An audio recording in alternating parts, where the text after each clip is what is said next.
Nos vamos a los Estados Unidos y estamos en comunicación con Leandro Grimaldi. Es un médico investigador argentino egresado de Harvard que forma parte de los paneles de expertos que trabajan justamente con la pandemia del coronavirus en los Estados Unidos. Leandro, mucho gusto, gracias por atendernos y buen día. Hola Gustavo, buen día, ¿cómo les va? Bien, bien. Bueno, a ver, ¿cómo estamos en este momento respecto a la posibilidad de, aún en una fase de ensayo, de una vacuna anti-COVID-19? Bueno, estamos en una etapa crucial, diría desde el punto de vista científico, porque tenemos realmente un lot de candidatos, un pool de candidatos, y candidatos es como nos referimos a estos medicamentos que están en fase experimental, como no se ha visto nunca antes en la historia de la ciencia y definitivamente en la historia del desarrollo de inmunizaciones. Al día de la fecha, y los números van cambiando, hay aproximadamente 120 candidatos que están o en la fase preclínica, que es la fase en la cual hacemos básicamente toda la investigación en los laboratorios, y algunos, un puñadito, que es un grupito selecto, que son 8, que ya han pasado a la fase clínica. Significa que ya hemos empezado los testeos en humanos con esto. ¿Y qué repercusión, qué información se tiene sobre estos testeos en humanos?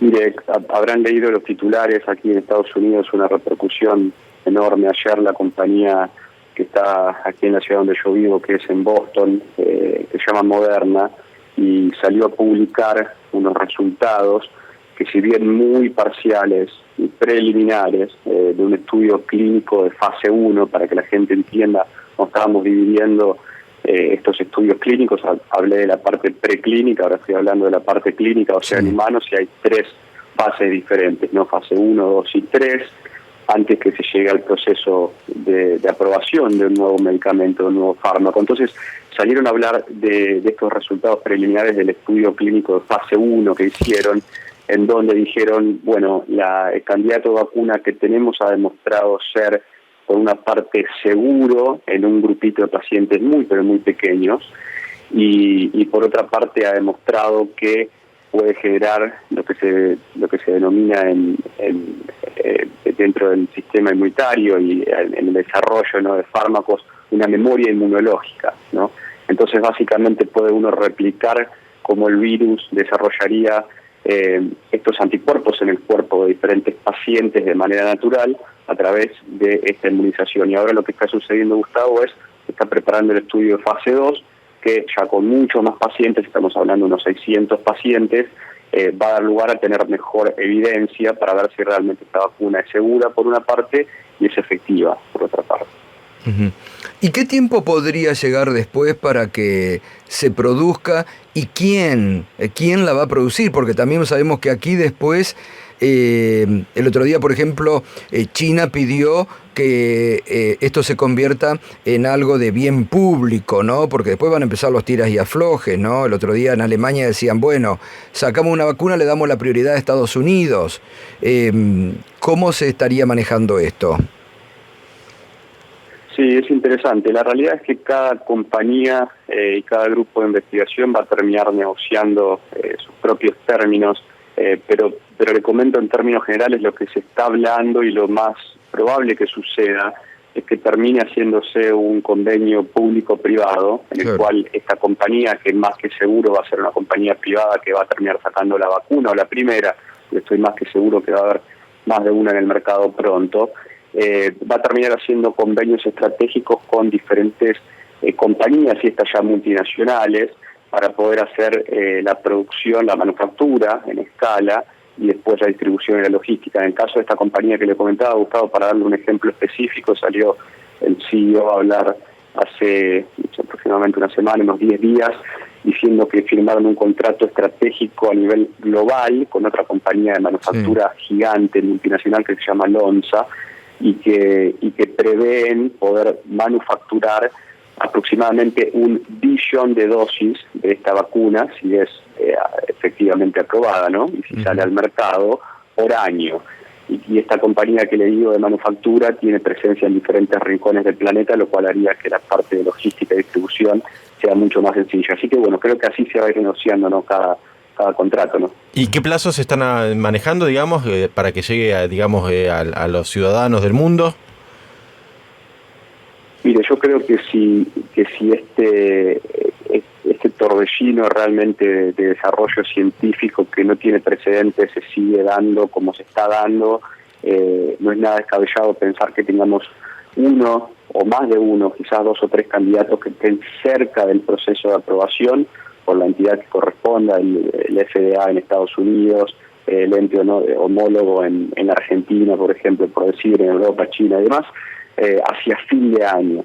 Después lo que sucede, y hay que llevar tranquilidad a la gente, ¿no?, con lo que uno dice, ¿no? Sí. Lo que va a suceder muy probablemente es que se estratifique, ¿no?, la manera de distribuir esta inmunización, esta vacuna, y primero se empieza a distribuir en el personal de emergencia, o sea, el personal que realmente tiene que estar en contacto con pacientes o que tiene que realmente estar en la calle, no en el día a día, para que las actividades de la población puedan llevarse a cabo. Y después seguramente se hará una estratificación en base al riesgo. Como ustedes saben, los pacientes inmunocomprometidos, los pacientes de edad avanzada, pacientes con comorbilidades asociadas son los que tienen más riesgo, ¿no?, de no solo contraer COVID-19, sino de tener sintomatología severa. Así que calculo que se apuntará a ese segmento de la población y después seguirá bajando. Respecto de la cloroquina, ¿hay algún tipo de avance en los estudios o no? Bueno, Trump lo recomendaba de una manera que me parece un poco irresponsable que la gente lo consuma. ¿Qué se sabe de esa posibilidad, digamos, de ese tratamiento? Sí, como usted dice, hay mucha información y realmente es tremendo esto. Hace ya varios meses, cuando empezó esto en enero, principios de febrero, empecé a hablar de la doble pandemia, ¿no? La pandemia, por un lado, del coronavirus 19 y por otro lado de la información, la mala información. La infodemia, doctor, la infodemia. La infodemia, ahí está, no lo había pensado nunca en término en español, pero me parece perfecto. Y no, la pregunta que me hizo usted es muy acertada. Mire, desde el punto de vista de los hechos y desde el punto de vista científico de la investigación, no hay nada que avale, no hay ningún estudio serio hecho con realmente cómo se debe construir un estudio para ver cómo una droga que existe en el mercado hace muchísimos años para la malaria, 30, 40 años, también se usa para otras condiciones, para decir, bueno, esto forma parte de los protocolos y de los estándares de tratamiento para pacientes con COVID-19. Entonces, lo que sucede y lo que está sucediendo mucho en Estados Unidos es que los pacientes que tienen, por cualquier razón, que han recibido esa información y desean explorar el tratamiento preventivo con hidroxicloroquina, lo que tienen que hacer es ir a consultar con el médico y la realidad, se los comento, es que en Estados Unidos no se está utilizando eso como tratamiento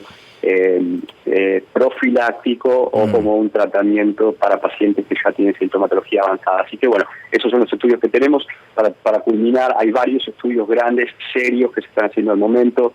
El NIH, que es el Instituto Nacional de Salud, aquí en los Estados Unidos, está haciendo un estudio con miles de pacientes, creo que son 2.000 o 3.000 pacientes, en donde está analizando la hidroxicloroquina sola y en combinación con acitromicina, que es otro antibiótico, y ahí es donde realmente en algunos meses podemos empezar a tener algunos resultados preliminares, ¿no?, para sacar conclusiones. Claro, pero es muy interesante, doctor, esto que usted cuenta, porque lamentablemente en boca del presidente de los Estados Unidos o acá más cerca de Bolsonaro, le hacen crear a la gente una falsa expectativa, porque como usted dice, además no se puede consumir, como dijo el otro día Trump, en forma preventiva. Están diciéndolo los infectólogos, ¿no?, y los médicos especializados, que no se puede tomar como uno toma, no sé, acá lo que usted recordará seguramente, una calcevita todos los días para inmunizarte un poquito mejor.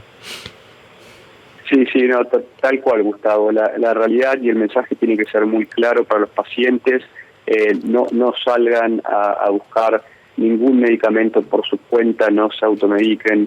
Consulten siempre si tienen algún tipo de sintomatología con algún experto, con su médico de confianza, con su médico de cabecera, Y hoy por hoy, y esta es la realidad, es dura, pero la tenemos que admitir, y por eso es tan importante la prevención, pero la realidad es que hoy por hoy no hay en inglés se dice una bala mágica, no hay un tratamiento mágico que uno pueda decir, listo, aquí tenemos algo que va a ser la cura para esta enfermedad, o la vacuna, como hablábamos del punto de vista preventivo. Así que eso es lo que dice la evidencia, y obviamente hay muchos trabajos que están dándose en este momento, pero ese es el mensaje claro y conciso que la gente tiene que entender. ¿Hay alguna proyección en Estados Unidos de la cantidad de fallecimientos? Ya van más de 90.000. Digo, como no se toman medidas muy serias o muy firmes para controlar la pandemia, por eso pregunto si hay alguna proyección.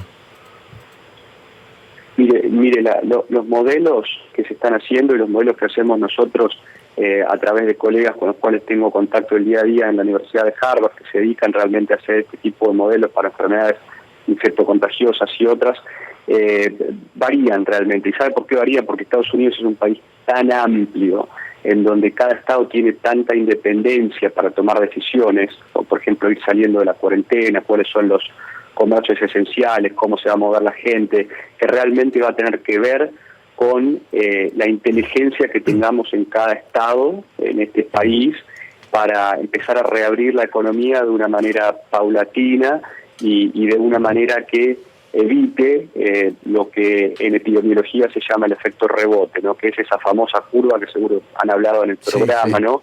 Que en algún momento se ameseta y comienza a bajar y todos celebramos y salimos a la calle, y la realidad, muchachos, es que se murió el 70% de la población que murió por la gripe española hace 100 y pico de años, se murió en la segunda oleada. Así que hay que tener mucho cuidado con esto, Hay que tener cuidado, como la Organización Mundial de la Salud lo está diciendo por estos días, no relajarse porque puede haber un rebrote. Exactamente, no relajarse, seguir con las medidas de prevención. Y sabe que cuál es la otra parte complicada, Gustavo, que cuando ahora esto está en la boca, es Vox Populi, ¿no? La gente lo consume en el día a día. En algún momento se va a reabrir la economía, se van a reabrir las diferentes economías, el mundo va a volver a una circulación normal, o la nueva circulación normal, y la gente se va a empezar a olvidar. Entonces no tenemos que caer en eso, y fundamentalmente en los países del hemisferio sur, porque lo que van a enfrentar ustedes es no solo un posible rebrote del COVID-19, sino que también se van a enfrentar con el pico máximo de influenza estacional. Así que bueno, hay que tener mucho cuidado y realmente aferrarse a estas medidas de prevención lo más posible, porque es la única manera de estrechar esa curva y permitir que los diferentes avances en vacuna ojalá nos puedan dar un candidato que en algunos meses ya podamos estar inmunizando a la población, ¿no? Viene muy bien, doctor, su palabra y su consejo, porque aquí en la Argentina hay algunos grupos muy minúsculos, ¿no? Muy minúsculos, que intentan por todos, amparándose en la necesidad económica y distintos sectores, de romper la cuarentena, de decir la cuarentena no sirve,